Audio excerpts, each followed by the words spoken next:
It started a week ago, out of the blue. One day, I woke up and there was less of me than the night before. The first time it happened, I woke up missing a finger, my left index. There were no signs of it being cut, removed or damaged. The finger was simply there one night and gone the next. The unexplained disappearance did put me into a bit of a panic. Unfortunately, the ER wasn't much help. I wouldn't think the doctor believed me when I showed him my hand and told him there used to be another finger there. My hand had no scar, no evidence that something was taken. There was only an absence. The doctor suggested I should see a therapist and even gave me a few numbers to call. I took a personal day and spent it at home, in bed, alternating between mindless Netflix watching and staring at my now unfamiliar hand. I knew with absolute certainty that a piece of me was taken while I was sleeping. Actually, more than one piece was missing. Besides the finger, some memories were gone. Obviously, I was distracted by my missing digit for most of the day, so it didn't dawn on me until later that other things were removed. Sometime around lunch, I considered calling my parents to tell them what was happening, but as I picked up the phone with my complete hand and tried to piece together how I would explain the day I was having, it struck me that I couldn't remember exactly what my parents looked like. I couldn't remember their names either. I could remember their voices, what my childhood home looked like, even my mom's favorite movie, but I couldn't catch a clear memory of my parents. They were always at the edge of my memory, like a dream dissolving in the morning sun. Speaking of dreams, I did remember having a vivid nightmare right before my finger was taken. The feeling of the dream stayed with me, but the details were burned away. I kept trying to bring it back. It felt like a nightmare, and my missing finger, my lost memories, were all connected. Yet, no matter how hard I struggled, I could not pin down the dream. Frustrated beyond my limit, I quietly decided I was going crazy. I didn't want to burden my parents with my breakdown, so instead of calling them, I called my office and took off the rest of the week. It was sudden and disruptive, but at least I had time off to burn. I hoped a few days of rest would coax my sanity back to me. I went out to the liquor store, keeping my left hand in my pocket, and bought a week's worth of bottled therapy. The rest of the afternoon I spent getting beautifully, stunningly drunk. My last thought before passing out was that, of all the things you might wake up missing, one finger was hardly the end of the world. The next morning, I woke up without my right eye. At first, I blamed my unusual vision on the Navy's worth of rum I'd had the night before, but when I dragged myself in the bathroom, the mirror held a terrible correction. My reflection stared back at me with one green eye and one empty socket. Even the remaining numbness of the rum was no comfort. I screamed until I was raw, until my voice became another one of my missing things, though at least that came back later. I'm glad I have no close neighbors. I wouldn't wish the sound of me that morning on anyone.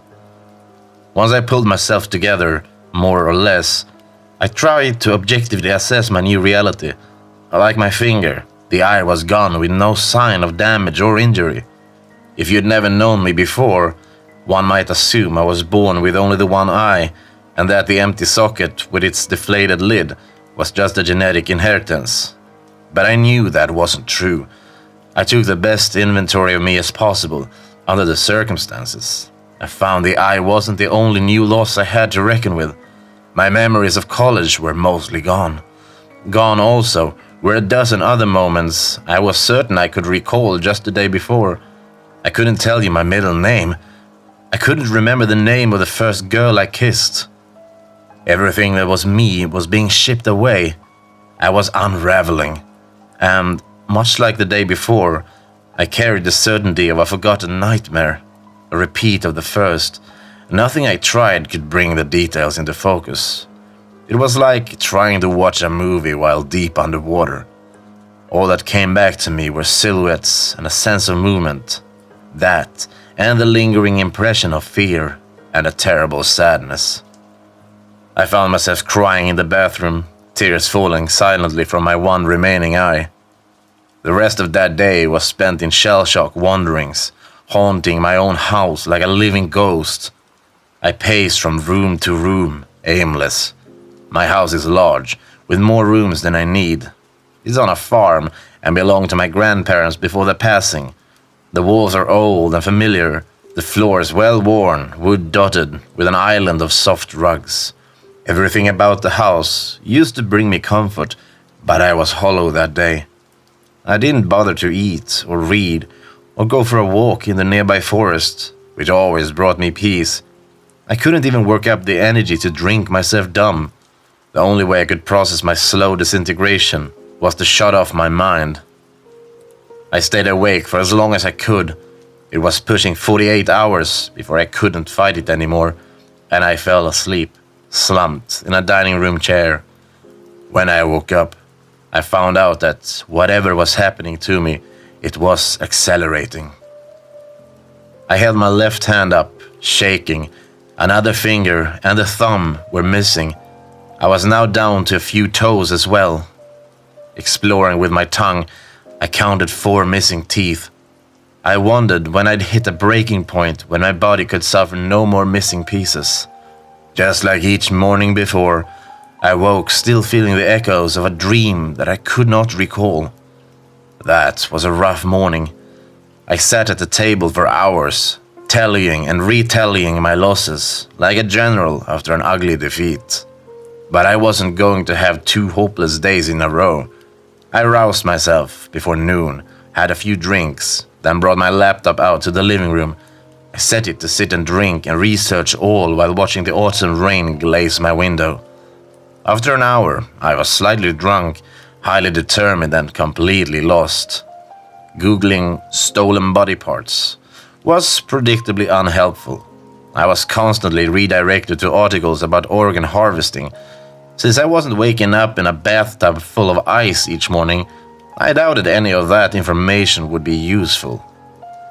As I got up to fix another drink, which amounted to rum garnished with a lonely ice cube, I froze. What if I was missing an organ? Would I even be able to tell until it was too late? I gingerly pressed against my stomach. Everything still seemed to be there. I figured if something important was missing, it wouldn't take long for me to notice its absence. Outside, the sky began to fade to dark, casting shadows through my house. I pulled myself away from my computer screen long enough to move from room to room, flickering switches and turning on lamps. My goal was to ward off sleep again for as long as possible. The entire house was swollen with light. When I got back to the table, I dropped into my chair and stared at the computer screen. I just felt numb. The truth was, my failing body was the latest in a long line of spirit-breaking bullshit, and the cumulative depression was becoming too heavy to carry. Some days, it felt like I was crawling across an endless beach, and the sand kept getting harder to move through the further I went. I rarely saw my family, sometimes just a phone call on the holidays. I cut out all social contact years ago. Somewhere in my 20s, friendships just became too much work for me to keep up with, and relationships, those always seemed to end ugly. I realized I was the common denominator in all of these failures. So for the past 2 or 3 years, I've built my life around work and hobbies. I put myself into emotional quarantine because there was a perverse comfort in the isolation. But now that my world was falling apart around me, my body disappearing, I felt so alone. One night in the near future, whatever is taking pieces of me might take something I need. My brain, my spine, my heart. And then I'll be dead, and no one will know until my office starts to wonder where I've been and sends someone to check. The thought of laying dead in my house for a week or more with no one the wiser nearly broke me. I tried to focus on a positive thought, but I struggled to find any warm memories to hold on to. Maybe those memories were another piece of me taken in the night. Or maybe they've never been a part of me in the first place. I looked at the ruin of my left hand and considered ending it all right then. There were pills in the bathroom, whiskey on the table. I even had a gun in a lockbox under my bed. I hesitated. Despite the circumstances, I found that I wasn't ready to go.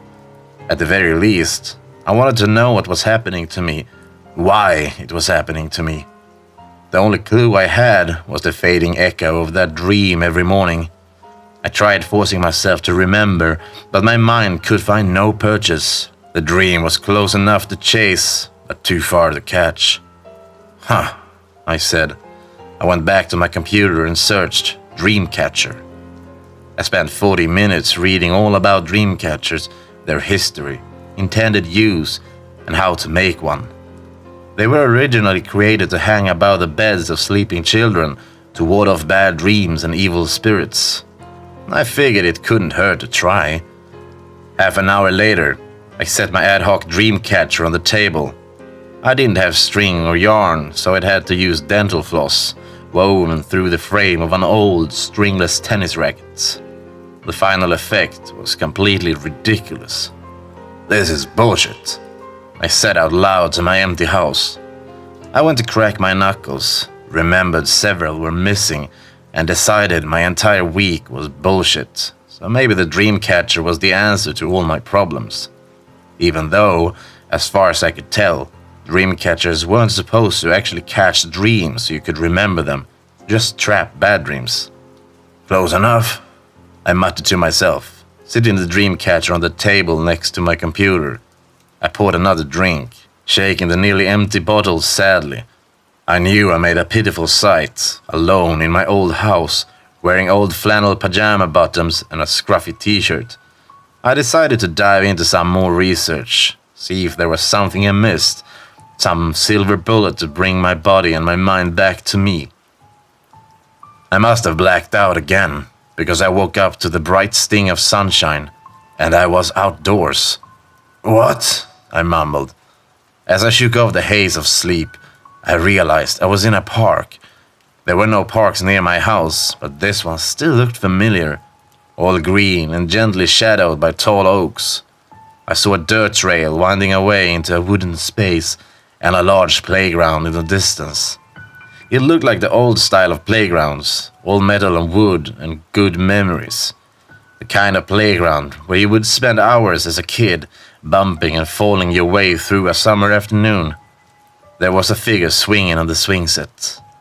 Having no better ideas, I began walking down the trail towards the playground.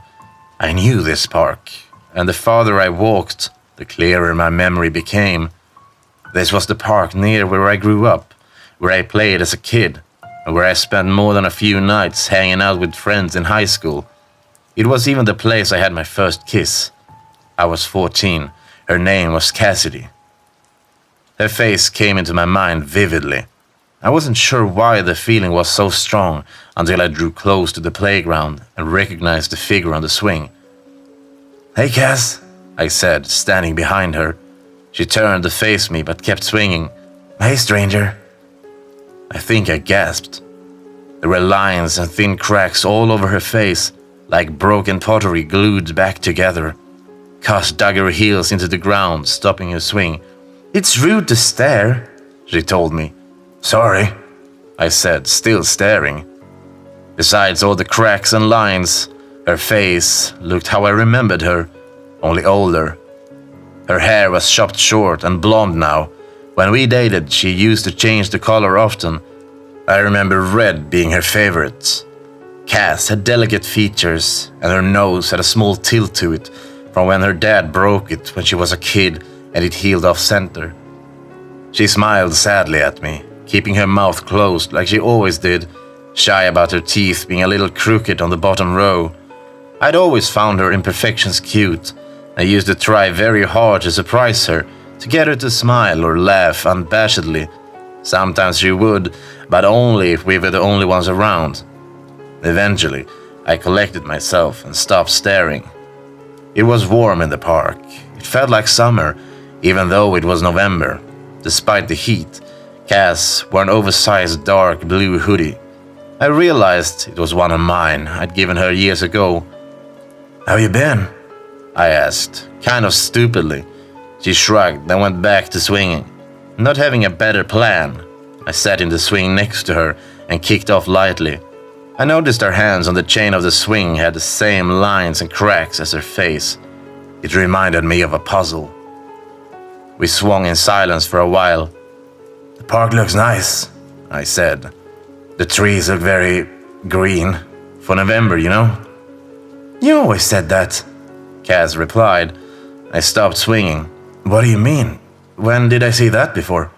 "Last night," Cass said, still gently moving through the air.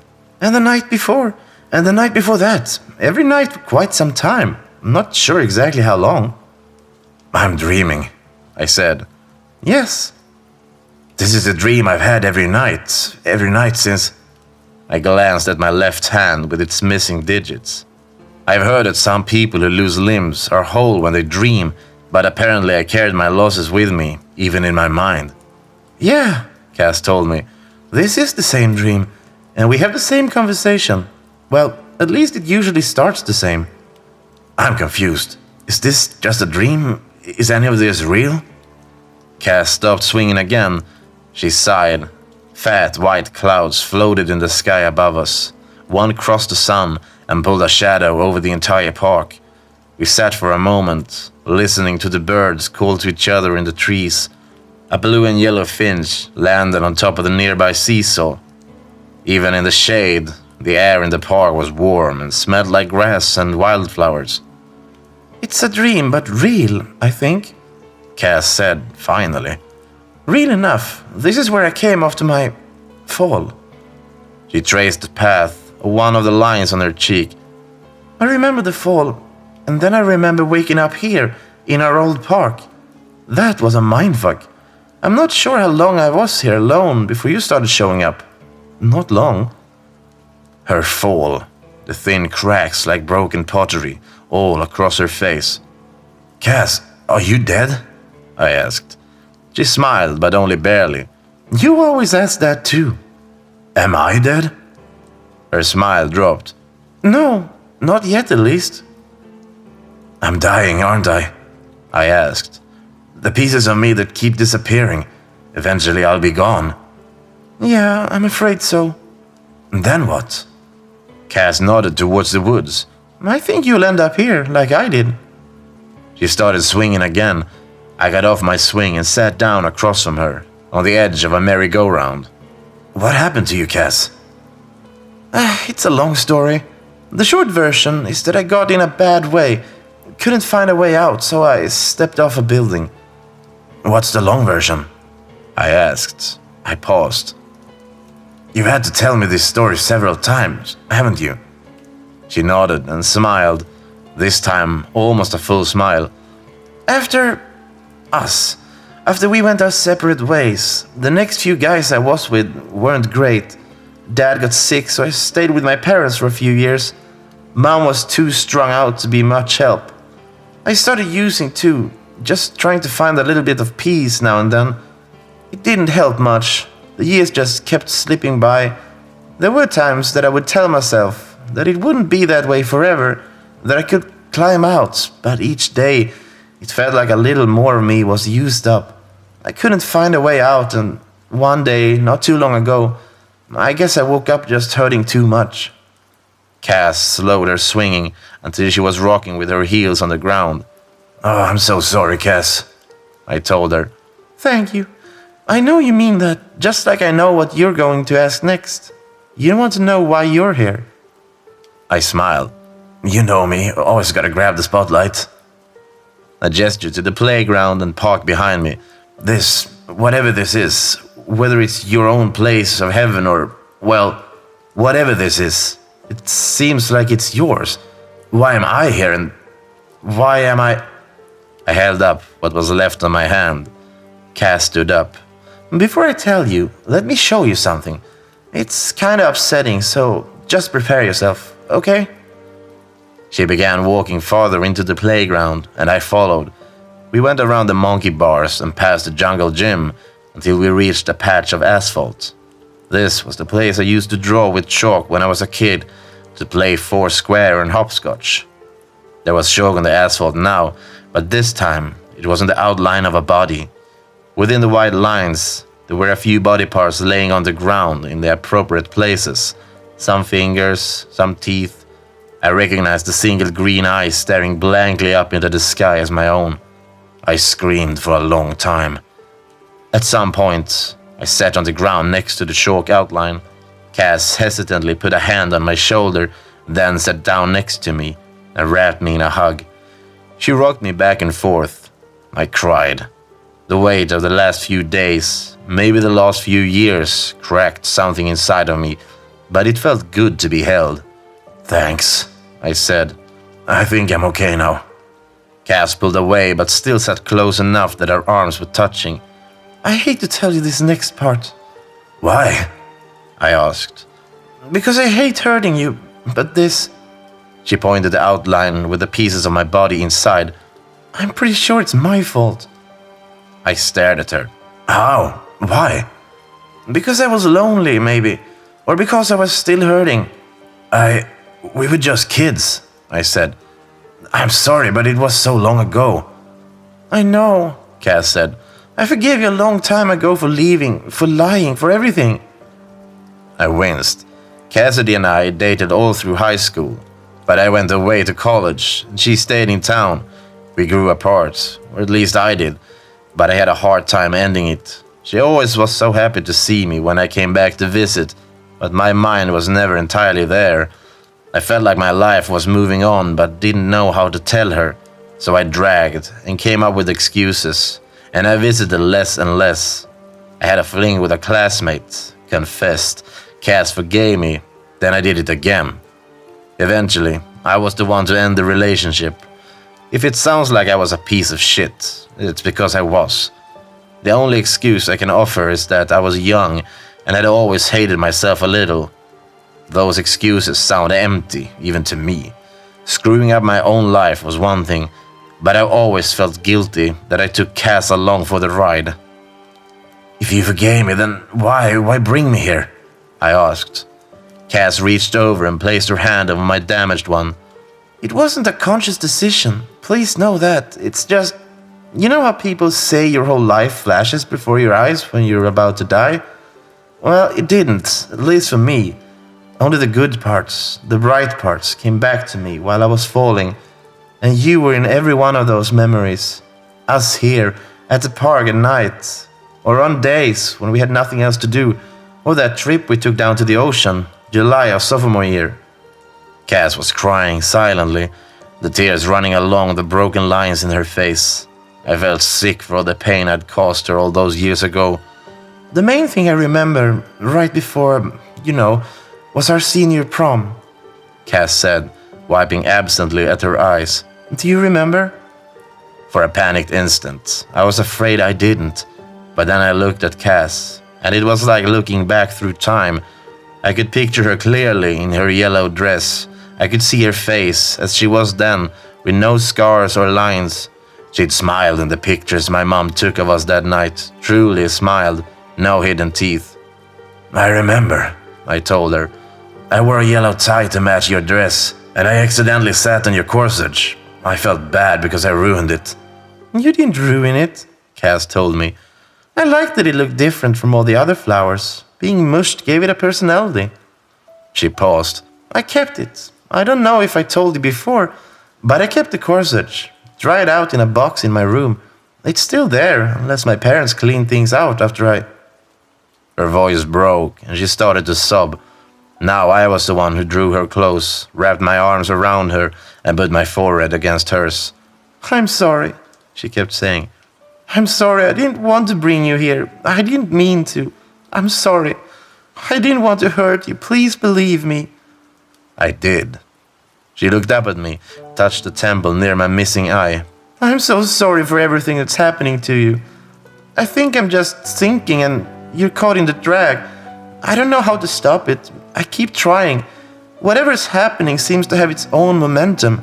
But none of this is because I want to be cruel. I left the world lonely and scared, and And in my final moments, all I could think about was how happy you made me, how real you made me feel. Even with all the bad that came after, you gave me my 4 best years, from the moment I met you until you left. Her voice cracked again. I felt loved for the first time in my life. My mom was too far gone and my dad too angry. I never was much good at making friends, but you showed up with your bad jokes and your quick laugh and your troublemaking ideas that you always included me in, and I believed that life, like stories might sometime have a happy ending, that my story might have a happy ending. So, when it didn't, when I took that last step, all I could think about was how much I wished things were different. How much I wished we could have just stayed young and in love forever. And I guess something out there heard me, and I'm sorry. I kissed her. I could taste salt from where she'd been crying. It felt good. It felt like going home. Cass kissed me back. Did you know I was going to do that? I asked. She shook her head. This is actually the first time you did that. Well, I said, recent experiences have led me to slowly developing new perspectives. Plus, you look pretty good in my hoodie. Cass laughed. Bullshit, this is my jacket. Now this we've been over. I pulled at the excess fabric around the hoodie. You're like 100 pounds soaking wet, and this is at least a men's large. There's clearly been a theft. Cass punched my arm, smiling, but it faded. I'm sorry. You had your whole life ahead of you. I didn't mean to drag you down with me. I looked around at the park, alive with the sounds and scent of early summer. I watched animals dart around the trees, moving between the silky shadows. I turned to Cass, who even with the scars of life and death etched on her face, looked beautiful. There are worse places, I said. Thank God your happiest memories weren't of us in a bowling alley or something. Her laugh, again, and I couldn't help but laugh with her. The sad thing is, you're not going to remember this conversation, Cass said. I thought about my silly little dream catcher at home. It probably wouldn't work, but maybe it would. Even if it didn't, I felt ready to remember. I would hold on to this memory, clutch it tightly when I woke up. I'd let a lot of good things slip away in my life, but this dream wouldn't be one of them. I'll remember, I promised. We sat there for a long time. The chalk outline didn't bother me much anymore. I knew the pieces of me in there weren't missing. They were just waiting for the rest of me. Hey, what's here outside of the park? I asked. Is there a whole afterlifey dream version of our hometown out there? I don't know, Cass said. I haven't looked. Why not?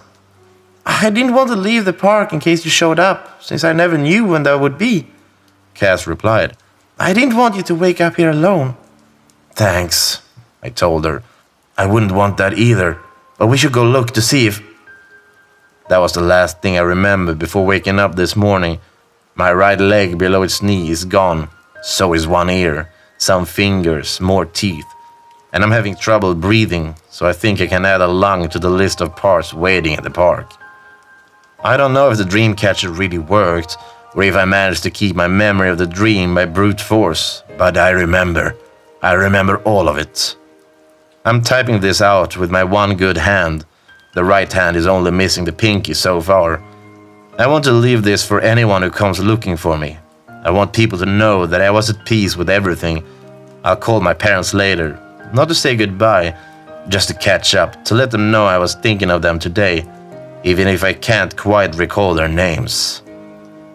I don't know how long it will take for me to transition from here to the park. I'm hoping it will be quick, that there won't be too much pain. Whatever is happening seems to be happening faster every morning. I don't really think of this as an ending. It's more like going home.